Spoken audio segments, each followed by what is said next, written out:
शेतकऱ्याकडून सरकारला, मायबाप सरकारला BG3 कापसाच्या वाणासाठी का बरं आम्ही साकडं घालत आहोत त्याचं कारण बघा, हे बोंडअळी बघा. आज या झाडाला 25 ते 30 घाटी आहे आणि हे आर्थिक नुकसान किती मोठ्या प्रमाणात आहे त्याचं हे जिवंत उदाहरण. हे बघा एवढी घाटी आहे, पण आम्हाला हा सर्व कापूस, एवढी मोठी झालेली कापूस पूर्ण आता आम्हाला उपडा लागत आहे, कारण की बोंडअळीचं प्रमाण एवढं जास्त हे बघा हे आहे.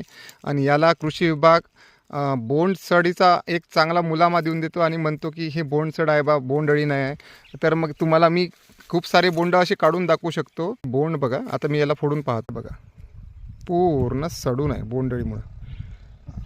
मग याचा विचार सरकारने करायला पाहिजे. शेतकऱ्यांना हा खूपच मोठा आर्थिक नुकसान आहे आणि याचं सरकारने गंभीरतेने दखल घ्यायला पाहिजे.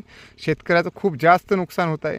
हेच तर आमचं शेवटचं उत्पन्न असते, यातच आम्हाला 3-4 क्विंटलचं ॲव्हरेज आहे, पण तेच जर आमचं गेलं तर बाकी काय राहणार आहे आम्हाला. याचा सरकारने कुठेतरी विचार